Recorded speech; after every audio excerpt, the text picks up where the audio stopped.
We need to use this, but at the moment not yet. I lead with an example first. So first is I try to add a button here too. So actually it's a revision again. In case you forget how to add a refresh button, just add a refresh button. But refresh a big problem. Do we have an icon? Am I understand? So how to add a button?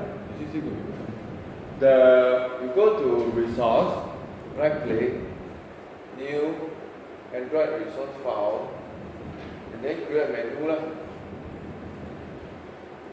This one you have to follow. After I finish it, I share that away. So this is the main. This is menu main. Okay, this is a big problem because who go and memorize the namespace?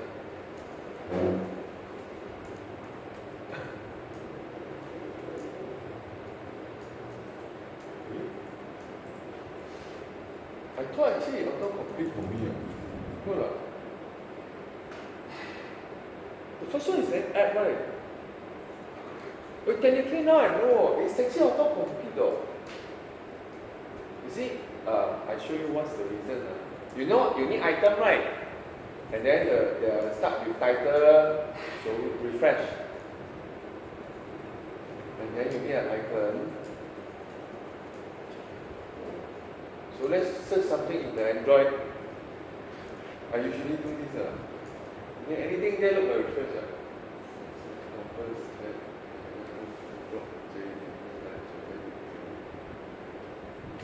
You know why or not? Google don't want you to do refresh.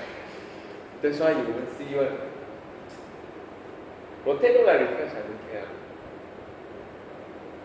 The compass? Yes, compass. Compass very annoying. This one look like what? Come back this. This one probably look okay. Okay, never mind, never mind. Go put your own icon. Okay? You also need an ID. Sorry. And then you need to put in the name of the action. Action refresh. Okay, and finally, I think you need this. So it doesn't auto-complete, right? Let's see, I really put because I think it's actually auto-complete for you. Now you did first one, right?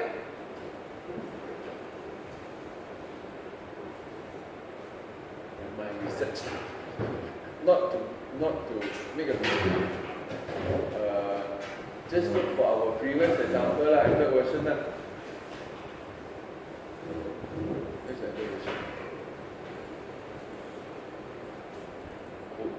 We didn't start anything new yet, just make the app look nicer. Good version, any version. Can search online also, but internet so slow. Resource, main, resource. That's why you have some existing project, right? Useful also. You see, it's correct. I remember it's applications auto.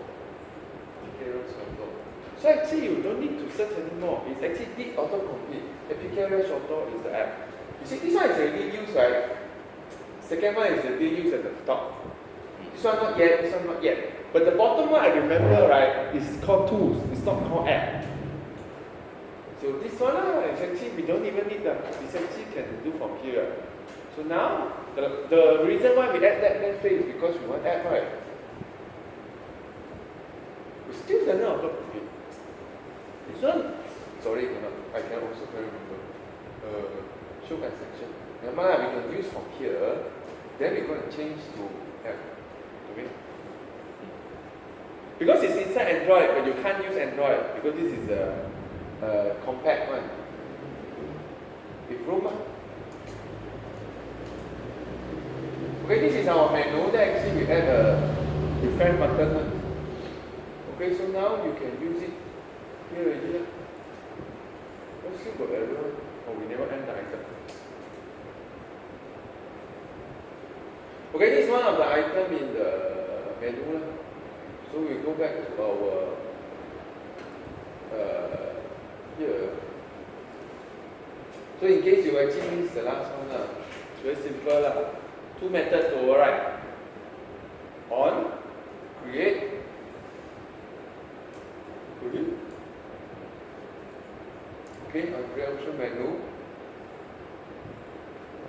go back and check the slide, and then it's actually get the menu inflated. Then just inflate your menu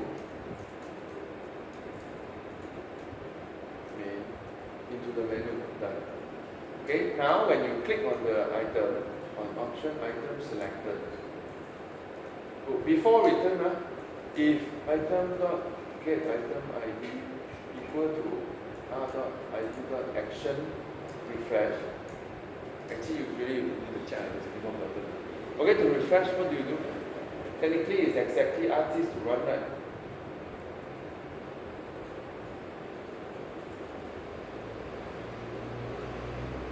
Right?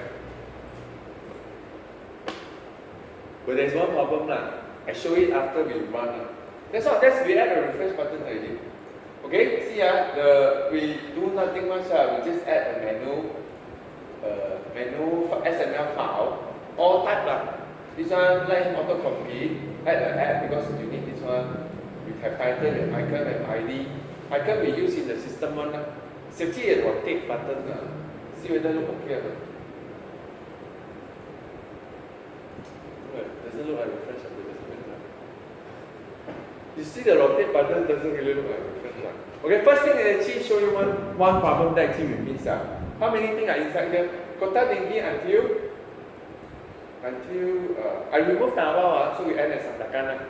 Okay, kota tinggi until sandakan. Okay, refresh one time. What do you expect? There will be another set of kota tinggi until sandakan. If I'm not mistaken.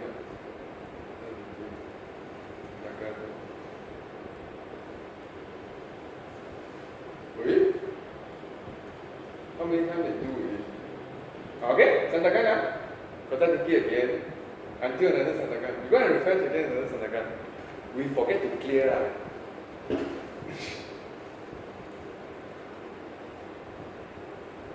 This one I need to do something.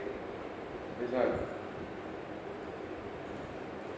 You see, result is always okay. Result is what returned by here, right? These are always very nice. If you have from kota tinggi until sandakan, you have kota tinggi until sandakan. But you go and add everything into this array. This array, if you never clear, is the same activity. Every time refresh means add the whole set. Add another set. Add another set. So if you add one more, there will be 3 kota tinggi and 3 sandakan already. So please clear that. We need to clear. By the way, I never show sorting. Maybe you should show sorting, also quite fun. Sorting means what? You sort the value before you give to the adapter.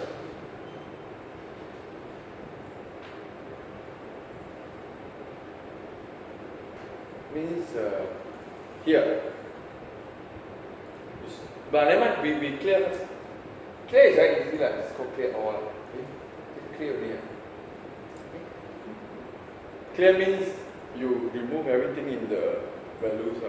So we clear, then we add everything from this one to it. Okay, so if you run this,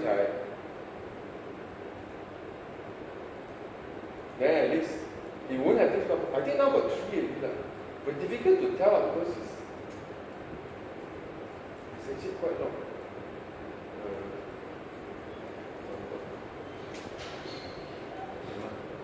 Loaded new one. Okay, this one will be only one set of data. So kota tinggi until okay? Kota tinggi until sandakan, that's all. Refresh. If you finish,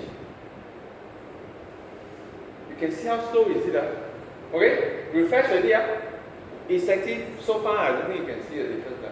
Okay? Okay, another set of kota tinggi until sandakan.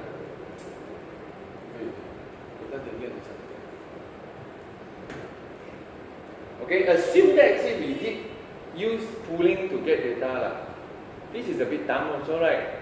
Why? This one I think here is actually is a working app. Result is very dumb. User, if they want to see new data, they can try click this, and they probably get some indication, okay, whether is it new data or no data, right? Don't know, we don't care, because after a while, right, your data are all fetched, we just put back into the list again. But since actually we have this, right, why don't we check this first, right? Means actually when the last time you fetch, save this, and then next time when you fetch, check this, then you can right away escape and don't need to do the rest of the thing. You don't even need to pass the rest already, because this should be the first one you try to read out the value. It's a streaming now. So streaming has an advantage. So right away we try to see the first key, the value we compare to the one in our preferences. That's why we introduce preferences now. It's the same, means no data, no new data, just stop. It's still not a good architecture, but it's good enough. Okay, so to say this, right, you need it to be persistent, which means when your app are shut down and your phone are reboot, you should still have the value. That's persistent. Our app, right, when you close, right, everything also gone, right? This one is actually when you close, is everything gone. Hey, okay, this is not my phone. You exit here, means kill already lah. The activity is finished, everything is gone lah. Okay, if you have a background service, sometimes it might hold on for a while lah, but it's inactive lah.